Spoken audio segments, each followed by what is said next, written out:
세자책봉 상소문이 불러온 참극. 능지처참된 이광운. 1787년 세자를 세우라는 상소를 썼다가 능지처참을 당한 시골에 한 양반이 있었습니다. 그의 이름은 이광운. 당시 즉위한 지 11년이 되던 정조는 후사가 없었습니다. 정조의 아들이었던 문효세자가 있었지만 홍역에 걸려 그만 죽고 말았기 때문입니다.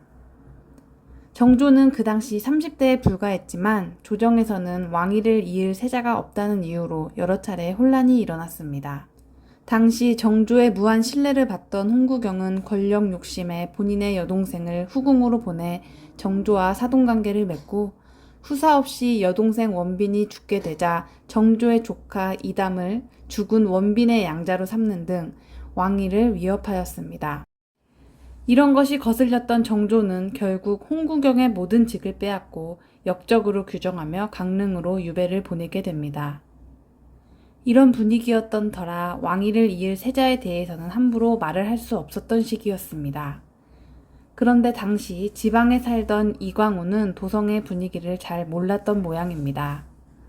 그는 과거 시험을 보러 도성으로 올라오는 길에 상소문을 하나 쓰는데 세자를 세워 대통을 이으소서. 누구를 막론하고 이 왕가에 적합한 사람이 없겠사옵니까? 등의 내용을 적은 상소문이었습니다. 이광우는 이 상소문을 먼 친척인 김종정과 사촌 지간인 한채에게 보여주는데 한채는 이광운에게 반역죄로 가문이 멸문당할 수 있으니 빨리 이 상소문을 태워버리라 하였고 이광우는 그렇게 합니다.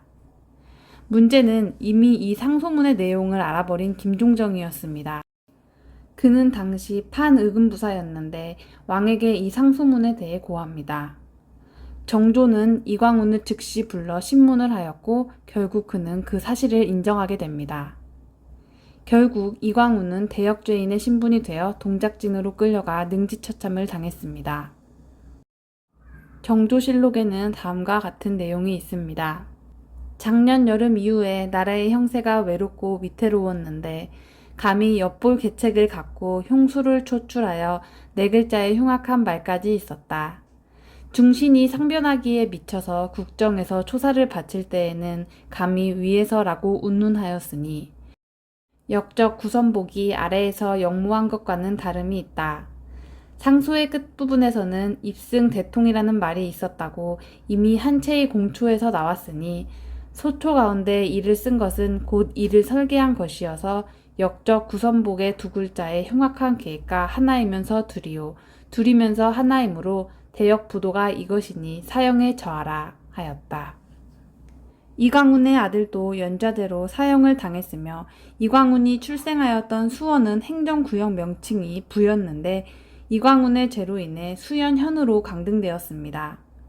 당시 세자책봉과 관련한 상소문을 올리는 것은 매우 위험한 일이었을 텐데 이광운은 주변에 잘못 보여졌다가 비극적인 운명을 맞이하게 되었네요. 국가와 앙실의 안정을 염려한 충정어린 인물이었을 수도 있는데 그 시대적 한계를 보여주는 것이 아닐까 싶습니다. 본인의 상소문으로 아들이 죽을 수도 있다는 걸 미리 알았다면 그도 절대 쓰지 않았을 텐데요. 이상 이광운의 이야기였습니다.